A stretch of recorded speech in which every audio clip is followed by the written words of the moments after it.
News ಫಸ್ಟ್ಗೆ ಸ್ವಾಗತ. ಮುಖ್ಯಾಂಶಗಳು.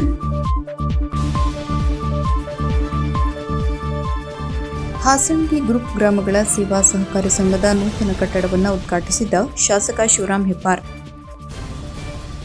ಚಂದನ ಆಂಗ್ಲ ಮಾಧ್ಯಮ ಪ್ರೌಢಶಾಲೆಯ ವಿದ್ಯಾರ್ಥಿಗಳಿಂದ 100% ಸಾಧನೆ.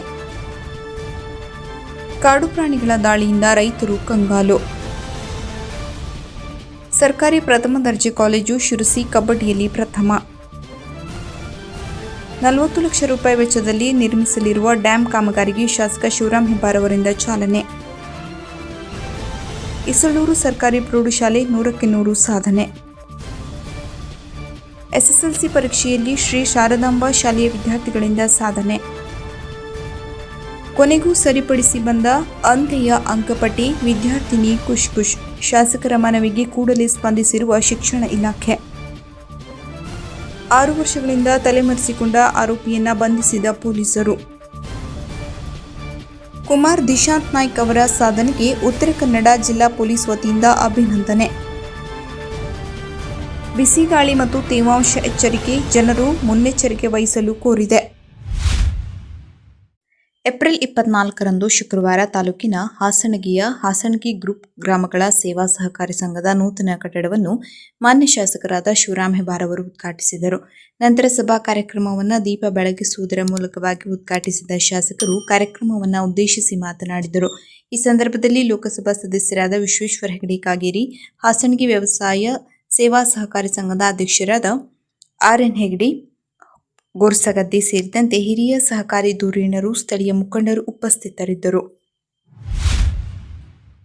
ಪ್ರಸಕ್ತ ವರ್ಷದ ಎಸ್ಎಸ್ಎಲ್ಸಿ ಪರೀಕ್ಷೆಯಲ್ಲಿ ಚಂದನ ಆಂಗ್ಲ ಮಾಧ್ಯಮ ಪ್ರೌಢಶಾಲೆಯ ವಿದ್ಯಾರ್ಥಿಗಳಿಂದ 100% ಸಾಧನೆ ಮಾಡಿದ್ದಾರೆ ಮತ್ತು ರಾಜ್ಯಮಟ್ಟದಲ್ಲಿ 3 ರ್ಯಾಂಕ್ಗಳನ್ನು ಪಡೆದುಕೊಂಡಿದೆ. ಪರೀಕ್ಷೆಗೆ ಕುಳಿತ 90 ವಿದ್ಯಾರ್ಥಿಗಳಲ್ಲಿ 57 ವಿದ್ಯಾರ್ಥಿಗಳು ಡಿಸ್ಟಿಂಕ್ಷನ್ನಲ್ಲಿ ಮತ್ತು 12 ವಿದ್ಯಾರ್ಥಿಗಳು ಪ್ರಥಮ ದರ್ಜೆಯಲ್ಲಿ ಉತ್ತೀರ್ಣರಾಗಿದ್ದಾರೆ. ಸಾತ್ವಿಕ್ ದತ್ತಾತ್ರೇಯ ಪೂಜಾರಿ 99.36% ಅಂಕ ಪಡೆದು ಶಾಲೆಗೆ ಪ್ರಥಮ ಹಾಗೂ ರಾಜ್ಯಕ್ಕೆ 5ನೇ ಸ್ಥಾನ. ನಿನಾದ್ ನಾಗರಾಜ್ ಭಟ್ 98.88% ಶಾಲೆಗೆ ದ್ವಿತೀಯ ಹಾಗೂ ರಾಜ್ಯಕ್ಕೆ 8ನೇ ಸ್ಥಾನ. ಭುವನ್ ಎಸ್ 98.72% ಶಾಲೆಗೆ ತೃತೀಯ ಹಾಗೂ ರಾಜ್ಯಕ್ಕೆ 9ನೇ ಸ್ಥಾನ ಪಡೆದಿರುತ್ತಾರೆ.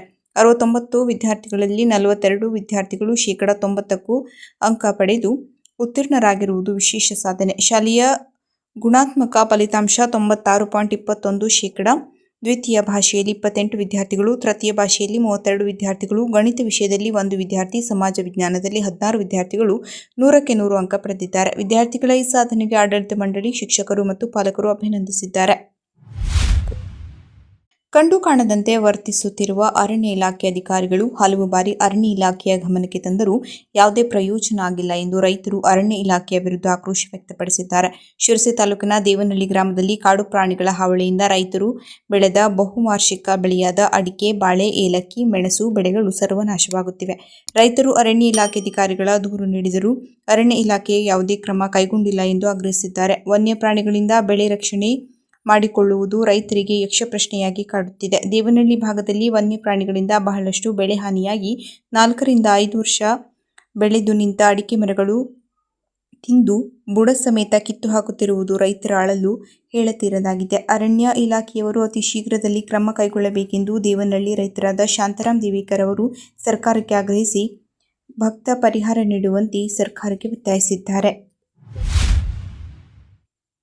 ಇತ್ತೀಚೆಗೆ ಕರ್ನಾಟಕ ವಿಶ್ವವಿದ್ಯಾಲಯ ಧಾರವಾಡ ಹಾಗೂ ಶ್ರೀ ಗುರು ಸುಧೀಂದ್ರ ಪದವಿ ಕಾಲೇಜು ಭಟ್ಕಳ ಇವರ ಸಂಯುಕ್ತಾಶ್ರಯದಲ್ಲಿ ನಡೆದ ಕ.ವಿ.ವಿ. ಅಂತರ ಮಹಾವಿದ್ಯಾಲಯಗಳ ತೃತೀಯ ವಲಯ ಮಟ್ಟದ ಪುರುಷರ ಕಬಡ್ಡಿ ಪಂದ್ಯಾವಳಿಯಲ್ಲಿ ಶಿರಸಿಯ ಸರ್ಕಾರಿ ಪ್ರಥಮ ದರ್ಜೆ ಕಾಲೇಜಿನ ವಿದ್ಯಾರ್ಥಿಗಳು ಭಾಗವಹಿಸಿ ಪ್ರಥಮ ಸ್ಥಾನ ಪಡೆದು ಕಾಲೇಜಿನ ಕೀರ್ತಿಯನ್ನು ಹೆಚ್ಚಿಸುವುದರ ಜೊತೆಗೆ ಪ್ರಸಕ್ತ ಸಾಲಿನ ಅಂತರ್ ಮಹಾವಿದ್ಯಾಲಯಗಳ ಅಂತರ್ ವಲಯ ಕಬಡ್ಡಿ ಪಂದ್ಯಾವಳಿಗೆ ಆಯ್ಕೆಯಾಗಿರುತ್ತಾರೆ. ಶಿರಸಿ ಮಹಾವಿದ್ಯಾಲಯದ ತಂಡ ಸತತ 3ನೇ ವರ್ಷ ತೃತೀಯ ವಲಯದ ಕಬಡ್ಡಿ ಪಂದ್ಯಾವಳಿಯಲ್ಲಿ ಪ್ರಥಮ ಸ್ಥಾನ ಪಡೆದುಕೊಂಡಿರುವುದು ವಿಶೇಷವಾಗಿದೆ ಹಾಗೂ ತಂಡದ BA ಪ್ರಥಮ ವರ್ಷದ ವಿದ್ಯಾರ್ಥಿ ಕುಮಾರ್ ನಿತೀಶ್ ಗೌಡ ಪಂದ್ಯಾವಳಿಯ ಬೆಸ್ಟ್ ಆಲ್ರೌಂಡರ್ ಪ್ರಶಸ್ತಿಯನ್ನು ಪಡೆದುಕೊಂಡಿರುತ್ತಾನೆ. ಈ ಎಲ್ಲ ವಿದ್ಯಾರ್ಥಿಗಳ ಕ್ರೀಡಾ ಸಾಧನೆಯನ್ನು ಕಾಲೇಜು ಅಭಿವೃದ್ಧಿ ಸಮಿತಿ ಅಧ್ಯಕ್ಷರಾದ ಶ್ರೀಯುತ ಭೀಮಣ್ಣ ಟಿ ನಾಯ್ಕ್, ಉಪಾಧ್ಯಕ್ಷರು, ಸರ್ವ ಸದಸ್ಯರು ಹಾಗೂ ಕಾಲೇಜಿನ ಪ್ರಾಂಶುಪಾಲರು, ದೈಹಿಕ ಶಿಕ್ಷಣ ನಿರ್ದೇಶಕರು, ಕ್ರೀಡಾ ಸಂಚಾಲಕರು, ಸರ್ವ ಉಪನ್ಯಾಸಕ ವೃಂದದವರು ಪ್ರಶಂಸಿಸಿ ಅಭಿನಂದನೆ ಸಲ್ಲಿಸಿರುತ್ತಾರೆ. ಏಪ್ರಿಲ್ 24ರಂದು ಶುಕ್ರವಾರ ಹಾಸಣಗಿ ಗ್ರಾಮ ಪಂಚಾಯತ್ ವ್ಯಾಪ್ತಿಯ ಬೋರಿಹೊಂಡ ಗ್ರಾಮದ ಕೆರೆಗೆ ಸುಮಾರು 40 ಲಕ್ಷ ರೂಪಾಯಿ ವೆಚ್ಚದಲ್ಲಿ ನಿರ್ಮಿಸಿರುವ ಡ್ಯಾಂ ಕಾಮಗಾರಿಗೆ ಶಾಸಕ ಶಿವರಾಂ ಹೆಬ್ಬಾರ್ ಅವರು ಭೂಮಿ ಪೂಜೆ ನೆರವೇರಿಸಿದರು. ಈ ವೇಳೆ ಮಾತನಾಡಿದ ಶಾಸಕರು, ಗ್ರಾಮೀಣ ಪ್ರದೇಶಗಳ ಅಭಿವೃದ್ಧಿಗೆ ನೀರಾವರಿ ಯೋಜನೆಗಳು ಅತ್ಯಂತ ಮಹತ್ವದ್ದಾಗಿದೆ ಎಂದು ಹೇಳಿದರು.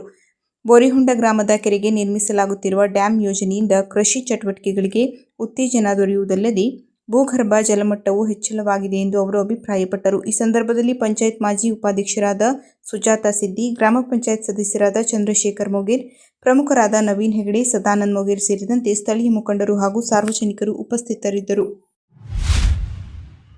2026ರ ಪ್ರಸಕ್ತ ವರ್ಷದ ಎಸ್ಎಸ್ಎಲ್ಸಿ ವಾರ್ಷಿಕ ಪರೀಕ್ಷೆ ಫಲಿತಾಂಶದಲ್ಲಿ ಇಸಳೂರು ಸರ್ಕಾರಿ ಪ್ರೌಢಶಾಲೆಯ ವಿದ್ಯಾರ್ಥಿಗಳಿಂದ ಶೇಕಡಾ 100ರಷ್ಟು ಸಾಧನೆ. ಗ್ರಾಮೀಣ ಭಾಗದ ಅತಿ ಹೆಚ್ಚು ವಿದ್ಯಾರ್ಥಿಗಳನ್ನು ಹೊಂದಿರುವ ಶಾಲೆ ಎಂಬ ಹೆಗ್ಗಳಿಕೆಗೆ ಪಾತ್ರರಾದ ಈ ಪ್ರೌಢಶಾಲೆ 10ನೇ ತರಗತಿ ಪರೀಕ್ಷೆಗೆ ಒಟ್ಟು 103 ವಿದ್ಯಾರ್ಥಿಗಳು ಕುಳಿತಿದ್ದರು. ಎಲ್ಲ ವಿದ್ಯಾರ್ಥಿಗಳು ಉತ್ತೀರ್ಣರಾಗಿದ್ದಾರೆ. ಅಲ್ಲದೆ ಆಂಗ್ಲ ಮಾಧ್ಯಮದಲ್ಲಿ ಸತತವಾಗಿ 7ನೇ ವರ್ಷ 100% ಫಲಿತಾಂಶದೊಂದಿಗೆ ದಾಖಲೆ ಮಾಡಿದೆ. ಪರೀಕ್ಷೆಗೆ ಹಾಜರಾದ 103 ವಿದ್ಯಾರ್ಥಿಗಳಲ್ಲಿ 15 ವಿದ್ಯಾರ್ಥಿಗಳು ಡಿಸ್ಟಿಂಕ್ಷನ್ನಲ್ಲಿ ಉತ್ತೀರ್ಣರಾದರೆ 70 ವಿದ್ಯಾರ್ಥಿಗಳು ಪ್ರಥಮ ದರ್ಜೆ, 11 ವಿದ್ಯಾರ್ಥಿಗಳು ದ್ವಿತೀಯ ದರ್ಜೆ ಹಾಗೂ 8 ವಿದ್ಯಾರ್ಥಿಗಳು ಪಾಸ್ ಕ್ಲಾಸ್ನಲ್ಲಿ ಪಾಸಾಗಿದ್ದಾರೆ.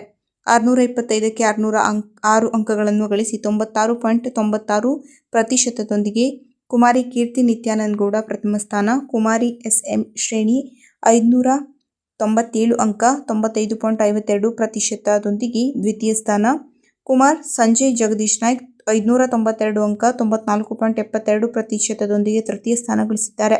ವಿದ್ಯಾರ್ಥಿಗಳ ಶೈಕ್ಷಣಿಕ ಸಾಧನೆಗೆ ಶಾಲೆಯ ಮುಖ್ಯೋಪಾಧ್ಯಾಯರು, ಸಹ ಶಿಕ್ಷಕರಿಂದ ಸಿಬ್ಬಂದಿ ವರ್ಗ ಹಾಗೂ ಶಾಲಾ ಎಸ್ಡಿಎಂಸಿ ಅಧ್ಯಕ್ಷರು, ಸದಸ್ಯರು ಹರ್ಷ ವ್ಯಕ್ತಪಡಿಸಿದ್ದಾರೆ. 2026ರ ಪ್ರಸಕ್ತ ವರ್ಷದ ಎಸ್ಎಸ್ಎಲ್ಸಿ ಪರೀಕ್ಷಾ ಫಲಿತಾಂಶದಲ್ಲಿ ಭೈರುಂಬೆಯ ಶ್ರೀ ಶಾರದಾಂಬಾ ಶಿಕ್ಷಣ ಸಂಸ್ಥೆಗಳಾದ ಶ್ರೀ ಶಾರದಾಂಬಾ ಆಂಗ್ಲ ಮಾಧ್ಯಮ ಪ್ರೌಢಶಾಲೆ ಹಾಗೂ ಶ್ರೀ ಶಾರದಾಂಬಾ ಕನ್ನಡ ಮಾಧ್ಯಮ ಪ್ರೌಢಶಾಲೆಗಳು ಗಮನಾರ್ಹ ಸಾಧನೆ ಮಾಡಿವೆ. ಶ್ರೀ ಶಾರದಾಂಬಾ ಆಂಗ್ಲ ಮಾಧ್ಯಮ ಪ್ರೌಢಶಾಲೆ ಭೈರುಂಬೆ ಶೇಕಡಾ 100ರಷ್ಟು ಫಲಿತಾಂಶ ದಾಖಲಿಸಿದ್ದು, ರಾಜ್ಯ ಮಟ್ಟದಲ್ಲಿ 100 ರ್ಯಾಂಕ್ಗಳನ್ನು ಗಳಿಸುವುದು ವಿಶೇಷ. ನಂದಿನಿ ರಾಮದಾಸ್ ಪೈ 619 ಅಂಕಗಳೊಂದಿಗೆ ಶಾಲೆಯಲ್ಲಿ ಪ್ರಥಮ ಸ್ಥಾನ ಪಡೆದು ರಾಜ್ಯ ಮಟ್ಟದಲ್ಲಿ 7ನೇ ಸ್ಥಾನ ಗಳಿಸಿದ್ದಾಳೆ. ಸಂಧ್ಯಾ ವೆಂಕಟರಮಣ ಹೆಗಡೆ, ವೇಣು ದತ್ತಾತ್ರೇಯ ಹೆಗಡೆ ಹಾಗೂ ಧ್ರುವ ಗೋಪಾಲಕೃಷ್ಣ ಭಾಗವತ್ ಅವರು ತಲಾ 616 ಅಂಕಗಳೊಂದಿಗೆ ರಾಜ್ಯ ಮಟ್ಟದಲ್ಲಿ 10ನೇ ರ್ಯಾಂಕ್ ಗಳಿಸಿದ್ದಾರೆ.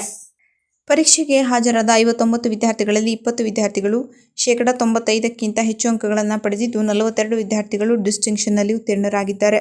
ಶಾಲೆಯ ಒಟ್ಟು ಗುಣಾತ್ಮಕ ಫಲಿತಾಂಶ 95.12% ಆಗಿದೆ. ಇದೇ ವೇಳೆ ಶ್ರೀ ಶಾರದಾಂಬಾ ಕನ್ನಡ ಮಾಧ್ಯಮ ಪ್ರೌಢಶಾಲೆ ಭೈರುಂಬೆ ಶೇಕಡಾ 96 ಫಲಿತಾಂಶ ದಾಖಲಿಸಿದೆ. ಒಬ್ಬ ವಿದ್ಯಾರ್ಥಿ ಅನುತ್ತೀರ್ಣರಾಗಿದ್ದು, ಚೈತ್ರಾ ನಾಯ್ಕ್ 91.02% ಅಂಕದೊಂದಿಗೆ ಪ್ರಥಮ ಸ್ಥಾನ ಗಳಿಸಿದ್ದಾರೆ. ಶಾಲೆಯ ವಿದ್ಯಾರ್ಥಿಗಳ ಈ ಸಾಧನೆಗೆ ಆಡಳಿತ ಮಂಡಳಿ, ಮುಖ್ಯೋಪಾಧ್ಯಾಯರು, ಶಿಕ್ಷಕರು ಹಾಗೂ ಪೋಷಕರು ಹರ್ಷ ವ್ಯಕ್ತಪಡಿಸಿದ್ದು, ವಿದ್ಯಾರ್ಥಿಗಳಿಗೆ ಅಭಿನಂದನೆಗಳನ್ನು ಸಲ್ಲಿಸಿದ್ದಾರೆ. ಯೂನಿಯನ್ ಪ್ರೌಢಶಾಲೆಯ ವಿದ್ಯಾರ್ಥಿನಿ ಲೀಜಾ ಖಾನಂ ಇವಳ ಎಸ್ಎಸ್ಎಲ್ಸಿ ಫಲಿತಾಂಶದಲ್ಲಿ ಉಂಟಾಗಿದ್ದ ಗೊಂದಲವನ್ನು ಕೊನೆಗೂ ಪರೀಕ್ಷಾ ಮಂಡಳಿಯವರು ಕೇವಲ ಒಂದೇ ದಿನದಲ್ಲಿ ಸರಿಪಡಿಸಿಕೊಡುವ ಮೂಲಕ ನೊಂದ ವಿದ್ಯಾರ್ಥಿಗೆ ನ್ಯಾಯ ಕೊಡಿಸುವಲ್ಲಿ ಯಶಸ್ವಿಯಾಗಿದ್ದಾರೆ. ನಿನ್ನೆ ಬಂದ ಫಲಿತಾಂಶದಲ್ಲಿ ಲೀಜಾ ಸಾಮಾನ್ಯ ವಿಜ್ಞಾನ ಪರೀಕ್ಷೆಯಲ್ಲಿ ಗೈರಾಗಿರುವ ಬಗ್ಗೆ ಅಂಕಪಟ್ಟಿ ಪ್ರಕಟವಾಗಿತ್ತು. ಇದರಿಂದ ಗೊಂದಲಕ್ಕೊಳಗಾಗಿದ್ದ ಲೀಜಾ ಸೇರಿದಂತೆ ಪಾಲಕರು ಕೂಡ ಸರಿಪಡಿಸುವಂತೆ ಶಾಸಕರಾದ ಭೀಮಣ್ಣ ಟಿ ನಾಯ್ಕ್ ಸೇರಿದಂತೆ ಶಿಕ್ಷಣ ಇಲಾಖೆಗೆ ದುಂಬಾಲು ಬಿದ್ದಿದ್ದರು. ಇದರಿಂದ ತಕ್ಷಣಕ್ಕೆ ಸ್ಪಂದಿಸಿದ ಶಾಸಕರು ಶಿಕ್ಷಣ ಸಚಿವ ಮಧು ಬಂಗಾರಪ್ಪರವರಿಗೆ ಮಾತನಾಡಿ ಗೊಂದಲ ಸರಿಪಡಿಸುವಂತೆ ಆಗ್ರಹ ಮಾಡಿದ್ದರು. ಶಾಸಕರ ಆಗ್ರಹದಂತೆ ಹಾಗೂ ಮಾಧ್ಯಮದಲ್ಲಿ ಪ್ರಸಾರವಾದ ಸುದ್ದಿಗೂ ಸ್ಪಂದಿಸಿದ ಪರೀಕ್ಷಾ ಮಂಡಳಿಯವರು ಲೀಜಾಳ ಅಂಕಪಟ್ಟಿಯಲ್ಲಾದ ದೋಷವನ್ನು ಸರಿಪಡಿಸಿ ಮರಳಿ ಹಾಕಿದ್ದಾರೆ. ಇದರಿಂದ ಲೀಜಾ ಅವಳ ಪಾಲಕರಲ್ಲದೆ ಡಿಡಿಪಿಆರ್ ಡಿಆರ್ ನಾಯ್ಕ್, ಬಿಇಒ ನಾಗರಾಜ್ ನಾಯ್ಕ್ ಕೂಡ ಖುಷಿ ವ್ಯಕ್ತಪಡಿಸಿ ಶಾಸಕರ ಸ್ಪಂದನೆಯನ್ನು ಸ್ಮರಿಸಿದ್ದಾರೆ. ಲೀಜಾ ಪಡೆದ ಅಂಕಪಟ್ಟಿ ಶೇಕಡಾ 96.84ರಷ್ಟು ಅಂಕ ಗಳಿಸಿದ್ದಾಳೆ. ಕನ್ನಡ 100, ಉರ್ದು 124, ಇಂಗ್ಲಿಷ್ 92, ಅರ್ಥಶಾಸ್ತ್ರ 98, ರಾಜ್ಯಶಾಸ್ತ್ರ 92, ಸಮಾಜಶಾಸ್ತ್ರ 97 ಅಂಕಗಳನ್ನು ಪಡಿಸಿ ಸಾಧನೆ ಮಾಡಿದ್ದಾಳೆ. ಜಿಲ್ಲಾ ಮತ್ತು ಸತ್ರ ನ್ಯಾಯಾಲಯದ ಸ್ಪೆಷಲ್ ಕೇಸ್ ವಾರಂಟ್ 29/2021 ಆರೋಪಿ ಮಹಮ್ಮದ್ ಅಸ್ಫಾಕ್ ತಂದೆ ಜಹೀರ್ ಅಹಮದ್ ಶೇಖ್ ಸಾಕಿನ್ ಉಪ್ಪಳ, ಕಾಸರಗೋಡು. ಈತನು ಈ ಪ್ರಕರಣದಲ್ಲಿ ಜಾಮೀನಿನ ಮೇಲೆ ಹೋದವನು ವಿಚಾರಣೆಯ ಕಾಲಕ್ಕೆ ನ್ಯಾಯಾಲಯಕ್ಕೆ ಹಾಜರಾಗದೆ ತಲೆಮರೆಸಿಕೊಂಡಿದ್ದನು. ಆರೋಪಿತನ ಪತ್ತೆಗೆ ವಿಶೇಷ ತಂಡವನ್ನು ರಚಿಸಿ ಖಚಿತ ಮಾಹಿತಿಯ ಆಧಾರದ ಮೇಲೆ ಆರೋಪಿತನನ್ನು ಬಂಧಿಸಿ ಪೊಲೀಸರು ನ್ಯಾಯಾಲಯಕ್ಕೆ ಹಾಜರುಪಡಿಸಿದ್ದಾರೆ. ಸದರಿ ಪ್ರಕರಣದಲ್ಲಿ ಆರೋಪಿಯನ್ನ ಪತ್ತೆ ಮಾಡುವಲ್ಲಿ ಪಿಎಸ್ಐ ಬಸವರಾಜ್ ಕನಕಶೆಟ್ಟಿ, ಮೋಹನ್ ನಾಯ್ಕ್, ವಿಶ್ವನಾಥ್ ಭಂಡಾರಿ, ಪ್ರದೀಪ್ ನಾಯ್ಕ್, ಅಶೋಕ್ ಹರಿಕಂದ್ರ, ರಮೇಶ್ ಮುಚ್ಚಂಡಿ ಭಾಗವಹಿಸಿದ್ದರು. 2026ನೇ ಸಾಲಿನಲ್ಲಿ ನಡೆದ ಎಸ್ಎಸ್ಎಲ್ಸಿ ವಾರ್ಷಿಕ ಪರೀಕ್ಷೆಯಲ್ಲಿ 625 ಅಂಕಗಳಿಗೆ 624 ಅಂಕ ಪಡೆದು ಶೇಕಡ 99.84% ಅಂಕವನ್ನು ಪಡೆದು ರಾಜ್ಯಕ್ಕೆ ದ್ವಿತೀಯ ಸ್ಥಾನ ಗಳಿಸಿದ ಕುಮಟಾ ಪೊಲೀಸ್ ಠಾಣೆಯ ಹೆಡ್ ಕಾನ್ಸ್ಟೇಬಲ್ ಶ್ರೀ ದಯಾನಂದ್ ನಾಯ್ಕ್ ರವರ ಮಗನಾದ ಕುಮಾರ್ ದಿಶಾಂತ್ ನಾಯ್ಕ್ ಅವರಿಗೆ ಉತ್ತರ ಕನ್ನಡ ಜಿಲ್ಲಾ ಪೊಲೀಸ್ ವತಿಯಿಂದ ಅಭಿನಂದನೆಗಳನ್ನು ಸಲ್ಲಿಸಿದ್ದಾರೆ. ಬಿಸಿಗಾಳಿ ಮತ್ತು ತೇವಾಂಶ ಎಚ್ಚರಿಕೆ. ಇಂದು ಮತ್ತು ನಾಳೆ ಕರಾವಳಿ ಕರ್ನಾಟಕದ ಉಡುಪಿ, ದಕ್ಷಿಣ ಕನ್ನಡ ಮತ್ತು ಉತ್ತರ ಕನ್ನಡ ಜಿಲ್ಲೆಗಳಲ್ಲಿ ಬಿಸಿ ಮತ್ತು ತೇವಾಂಶ ಪರಿಸ್ಥಿತಿಗಳು ಹೆಚ್ಚಾಗಿರುವ ಸಾಧ್ಯತೆ ಇದೆ. ಐಎಂಡಿಯಿಂದ ಯೆಲ್ಲೋ ಅಲರ್ಟ್ ನೀಡಲಾಗಿದೆ. ಜನರು ಮುನ್ನೆಚ್ಚರಿಕೆ ವಹಿಸಲು ಕೋರಿದೆ. ಕೊನೆಯಲ್ಲಿ ಮತ್ತೊಮ್ಮೆ ಮುಖ್ಯಾಂಶಗಳು. ಹಾಸಣಗಿ ಗ್ರೂಪ್ ಗ್ರಾಮಗಳ ಸೇವಾ ಸಹಕಾರಿ ಸಂಘದ ನೂತನ ಕಟ್ಟಡವನ್ನು ಉದ್ಘಾಟಿಸಿದ ಶಾಸಕ ಶಿವರಾಂ ಹೆಬ್ಬಾರ್. ಚಂದನ ಆಂಗ್ಲ ಮಾಧ್ಯಮ ಪ್ರೌಢಶಾಲೆಯ ವಿದ್ಯಾರ್ಥಿಗಳಿಂದ ಶೇಕಡ 100ರಷ್ಟು ಸಾಧನೆ. ಕಾಡು ಪ್ರಾಣಿಗಳ ದಾಳಿಯಿಂದ ರೈತರು ಕಂಗಾಲು. ಸರ್ಕಾರಿ ಪ್ರಥಮ ದರ್ಜೆ ಕಾಲೇಜು ಶಿರಸಿ ಕಬಡ್ಡಿಯಲ್ಲಿ ಪ್ರಥಮ. 40 ಲಕ್ಷ ರೂಪಾಯಿ ವೆಚ್ಚದಲ್ಲಿ ನಿರ್ಮಿಸಲಿರುವ ಡ್ಯಾಂ ಕಾಮಗಾರಿಗೆ ಶಾಸಕ ಶಿವರಾಂ ಹೆಬ್ಬಾರ್ ಅವರಿಂದ ಚಾಲನೆ. ಇಸಳೂರು ಸರ್ಕಾರಿ ಪ್ರೌಢಶಾಲೆ 100ಕ್ಕೆ 100 ಸಾಧನೆ. ಎಸ್ಎಸ್ಎಲ್ಸಿ ಪರೀಕ್ಷೆಯಲ್ಲಿ ಶ್ರೀ ಶಾರದಾಂಬಾ ಶಾಲೆಯ ವಿದ್ಯಾರ್ಥಿಗಳಿಂದ ಸಾಧನೆ. ಕೊನೆಗೂ ಸರಿಪಡಿಸಿ ಬಂದ ಅಂತ್ಯ ಅಂಕಪಟ್ಟಿ, ವಿದ್ಯಾರ್ಥಿನಿ ಖುಷ್. ಶಾಸಕರ ಮನವಿಗೆ ಕೂಡಲೇ ಸ್ಪಂದಿಸಿರುವ ಶಿಕ್ಷಣ ಇಲಾಖೆ. 6 ವರ್ಷಗಳಿಂದ ತಲೆಮರೆಸಿಕೊಂಡ ಆರೋಪಿಯನ್ನ ಬಂಧಿಸಿದ ಪೊಲೀಸರು. ಕುಮಾರ್ ದಿಶಾಂತ್ ನಾಯ್ಕ್ ಅವರ ಸಾಧನೆಗೆ ಉತ್ತರ ಕನ್ನಡ ಜಿಲ್ಲಾ ಪೊಲೀಸ್ ವತಿಯಿಂದ ಅಭಿನಂದನೆ. ಬಿಸಿಗಾಳಿ ಮತ್ತು ತೇವಾಂಶ ಎಚ್ಚರಿಕೆ. ಜನರು ಮುನ್ನೆಚ್ಚರಿಕೆ ವಹಿಸಲು ಕೋರಿದೆ. ಕದಂಬ ನ್ಯೂಸ್ ಫಸ್ಟ್, ನಿರ್ಭೀತಿಯಿಂದ ನಿಮ್ಮ ಪರವಾಗಿ.